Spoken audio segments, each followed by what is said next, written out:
আমাদের দেশের লোকজন বলবে লাইলাতুল কদর তালাশ করতে কি 10 রাত 10 দিন ইবাদত করা লাগে নাকি? 27 রাতে ইবাদত করবো, তাই তো কদর হয়ে গেছে। আমাদের দেশের মানুষ মনে করে কি 27 রাতেই হলো কদর। এইটা হলো একটা ভুল ধারণা। 27 রাতে কদর হতে পারে, নিশ্চয়তা দেওয়ার অধিকার পৃথিবীর কোনো হুজুরের নাই। হাদিস নেন,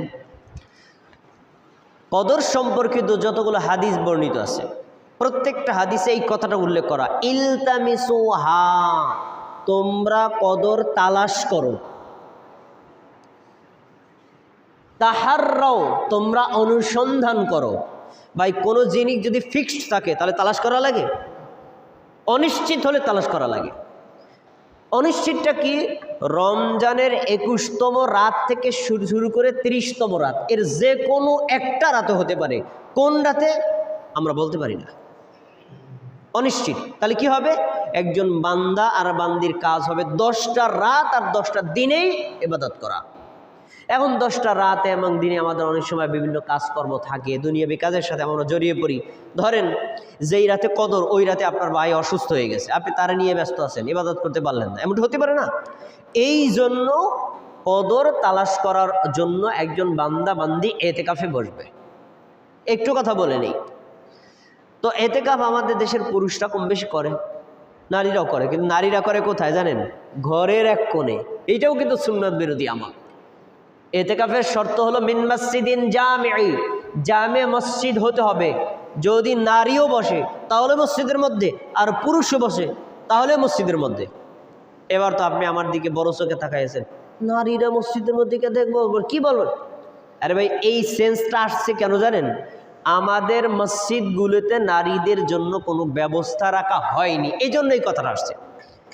নারীদের জন্য যদি পর্দার সাথে মসজিদের একটা জায়গা আলাদা করে রাখা হয়, ওইখানে শুধু নারীরাই ঢুকবে, নারীরাই বের হবে, নারীদের জন্য অজুখানা, নারীদের জন্য পেশাবখানা, নারীদের জন্য যাবতীয় আলাদা সেপারেট, ওইখানে কোনো পুরুষ প্রবেশ করবে না, তাহলে একজন মা আর বোন যদি এতেকাফ করতে চায় ওই জায়গাতেই করবে।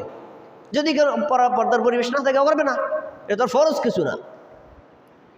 কিন্তু ঘরের কোণে যদি কোনো মা বোন এতেকাফ করে, এতেকাফের নেকি পাওয়া যাবে না। আচ্ছা, এখন তো যেহেতু কদর তালাশ করতে বলা হয়েছে, দেখেন হাদিস, উবাদা ইবনে সামিত রাদিয়াল্লাহু আনহু বলেন, খরাজান নবী সাল্লাল্লাহু আলাইহি ওয়াসাল্লাম ইউখবিরানা বিলাইলাতিল কদর। রাসূল সাল্লাল্লাহু আলাইহি ওয়াসাল্লাম একদিন আমাদের কাছে বের হয়ে আসতেন, মানে তার পক্ষ থেকে মসজিদের মধ্যে আসছেন। আসার পরে তিনি আসছেন কেন? উপস্থিত মুসল্লি যারা আছে তাদেরকে জানাবেন কদর কবে, এই কদরের সংবাদ দেওয়ার জন্য। ফাতালাহা রাজুলানি মিনাল মুসলিমিন, মসজিদের মধ্যে দুই মুসল্লি ঝগড়া লাগাই দিয়েছে। সাহাবীদের মধ্যে আসে না, কথা বিতর্ক, একটু রাগারাগি হইতে পারে না, এমনটা হয়ে গেছে। এখন আল্লাহ নবী সাল্লাল্লাহু আলাইহি ওয়াসাল্লাম আগে কি কদরের সংবাদ দিবেন না তাদের ঝগড়া থামাবেন? আগে তো ঝগড়া থামাবেন, তার বলো কথা। কারণ ঝগড়া থামাতে গেলে সান্ত্বনামূলক দুইজনে দুই চারটা কথা তো বলা লাগে। ওই কথাগুলো বলতে গিয়ে রাসূল সাল্লাল্লাহু আলাইহি ওয়াসাল্লাম কদরের যে ফিক্সড তারিখ আল্লাহ জানাইছেন ভুলে গেছেন। ভুলে যাওয়ার পরে তিনি তাদেরকে বলছেন, শোনো, খরাজাতু লিউখবিরুকুম বিলাইলাতিল কদর, আমি তো আমার পক্ষ থেকে তোমাদের কাছে বেরিয়ে আসছিলাম এই জন্য কদর কবে সেটা জানানোর জন্য, ওই রাতে তোমরা ইবাদত করবা। কিন্তু ওই দুইজন পরস্পর ঝগড়া করছে, ওদেরকে থামাই থেকে আমি ভুলে গেছি। আল্লাহ আমার অন্তর থেকে উঠে এনেছেন, আমি ভুলে গেছি। এরপরে তিনি বলছেন, শোনো, ওয়া আসা আইয়াকুনা খাইরাল লাকুম, আল্লাহ যে আমাকে জানায়া দিলেন আবার ভুলাইয়া দিলেন, হয়তো এটার মধ্যে তোমাদের কোনো কল্যাণ আছে। কল্যাণ আছে কিনা? আছে। কিভাবে আছে? যদি আল্লাহ রাসূল সেদিন বলে দিতেন 27 রাত লাইলাতুল কদর, তাহলে সবাই শুধু 27 রাতে ইবাদত করতো, অন্য কোনো রাতে করতো না। আর যেহেতু এটা অনিশ্চিত করে দিয়েছেন, এখন একজন বান্দা বান্দি কদর তালাশ করার জন্য 10 রাত ইবাদত করবে, 10 রাতের এক রাতে কদর, বাকি 9 রাত অতিরিক্ত করলো, আল্লাহ কি 9 রাতের নেকি দিবে না? তাহলে বান্দার কল্যাণ হলো। এখন তিনি বলছেন, তাহলে আমি তোমাদের একটা পরামর্শ দিচ্ছি, এই যে শোনেন, ফালতামিসুহা ফিত্তাসিআতি ওয়াসসাবিআতি ওয়াল খামিসাতি, তোমরা কদর তালাশ করো 22তম রাতে, 24তম রাতে, 26তম রাতে। তা আমরা যে মনে করি বেজর রাতেই লাইলাতুল কদর, এই হাদিস তার ভুল প্রমাণ করে। বেজর রাতে হওয়ার সম্ভাবনা আছে, কিন্তু জোর রাতেও হতে পারে, এই হাদিস তার দলিল। তার রাসূল সেদিন কি বললেন? 22তম রাতে তালাশ করো, 24তম রাতে তালাশ করো, 26তম রাতে তালাশ করে, এই তিনটার যে কোনো একটা রাতে হতে পারে।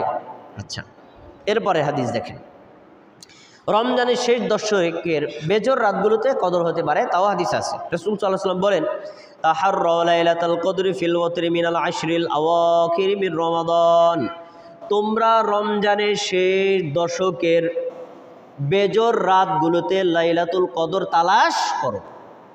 রমজানের শেষ 10টা রাতের বেজর রাতে, 21তম রাত, 23তম রাত, 25তম রাত, 27তম রাত, 29তম রাত, এই 5টা রাতের যে কোনো একটা রাতে হতে পারে, তোমরা তালাশ করো। তাহলে রাসূল সাল্লাল্লাহু আলাইহি ওয়াসাল্লাম এইখানেও কিন্তু অনিশ্চিত করে 5টা রাতের অনুসন্ধান করতে বললেন। এবার কদর যে ফিক্সড একটা রাতে না, তার প্রমাণ আমি আপনার 2টা দলিল দেব। আবু দাউদে একটা হাদিস আছে, রাসূল সাল্লাল্লাহু আলাইহি ওয়াসাল্লাম বলছেন, তোমরা 23তম রাতে কদর তালাশ করো, কারণ ওই রাতেই লাইলাতুল কদর আছে। একেবারে রাত ইন্ডিকেট করে বলছেন। তাহলে ওই বছরে কদর ছিল 23তম রাতে। বুখারীতে একটা হাদিস আছে, ওবাদা ইবনে আবু সাঈদ খুদরি রাদিয়াল্লাহু তাআলা আনহু থেকে, তিনি বলেন, আমরা রাসূলের সাথে এতেকাফে বসছিলাম 11তম রাত থেকে শুরু করে 20তম রাত পর্যন্ত, মাঝের 10টা রাতে। 20তম দিনে আমরা মসজিদে আমাদের বেডিংপত্র সব গুছাইছি, বাসায় চলে যাব। ফজরের নামাজ পড়ার পরে রাসূল সাল্লাল্লাহু আলাইহি ওয়াসাল্লাম বলছেন, তোমরা সবাই বসো। তোমরা আমার সাথে কি জন্য বসছিলা এতেকাফে? লাইলাতুল কদর তালাশ করতে না? লাইলাতুল কদর আমাকে দেখানো হয়েছে মাঝের 10টাতে নাই, শেষ 10টাতে আছে। তাহলে আমি আবার এতেকাফে বসে গেলাম, আমি আর বাড়িতে যাব না, তোমরাও বসে যাও। খেয়াল করে শোনেন কথাটা, তোমরা বসে যাও। এখন শেষ 10টাতে তালাশ করতে বসছেন, আল্লাহ রাসূল বসে গেলেন, সাহাবীরা বেডিংপত্র গুছাইছিলেন যাওয়ার জন্য, আবার গেলেন না, সবাই বেডিংপত্র আবার বিছায় নিলেন। তিনি বললেন, তবে কদর কোন রাতে আমি স্বপ্নে একটা জিনিস দেখছি, ওটা মনে আছে। কি? আমি স্বপ্নে দেখলাম যে যেই রাতে কদর হয়েছে ওই রাতে বৃষ্টি হয়েছে। বৃষ্টি হওয়ার কারণে মসজিদে নববীতে কাদা হয়ে গেছে, আমি কাদা মাটির উপর সিজদা দিছি। 20তম দিনে যখন আল্লাহ রাসূল এই কথা বললেন, তখন রাসূল সাল্লাল্লাহু আলাইহি ওয়াসাল্লামের সাথে সাহাবায়ে কেরাম সবাই এতেকাফে বসে গেল। সন্ধ্যা হওয়ার পরে রাতে বৃষ্টি হলো। খেয়াল করে শুনতে হবে হাদিসটা। রাতে বৃষ্টি হলো। মসজিদের উপরের ছানি ছিল খেজুর পাতার, বেশি বৃষ্টি হওয়ার কারণে টপকায় টপকায় পানি মসজিদের ফ্লোরে পড়ছে। ফ্লোরে পড়ার কারণে, ওটা তো পুরো আমাদের মতো ফ্লোরে বা টাইলস ছিল না, মানে বালি এবং সোনা সুরকি মিলানো ছিল, পড়ছে, কাদামাটি হয়ে গেছে।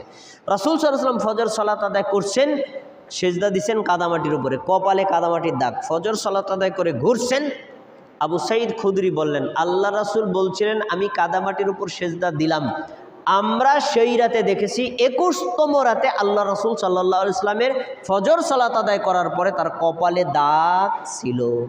এখন আপনাদের কাছে জিজ্ঞাসা, ওই বছর কদর কোন রাতে ছিল? কোন রাতে ছিল? 21তম রাতে। একেবারে স্পষ্ট হাদিস। তাহলে যদি কদর 27 রাতেই প্রতি বছর হয়, সারা জীবন হয়, তাহলে আল্লাহ রাসূলের জমানায় 21তম রাতে লাইলাতুল কদর হলো কিভাবে?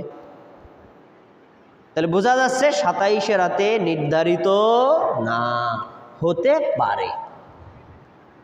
আচ্ছা, তাহলে আমরা আমাদের শেষ দশকের একটা আমল পেলাম, আমরা লাইলাতুল কদর তালাশ করে ইবাদত করব।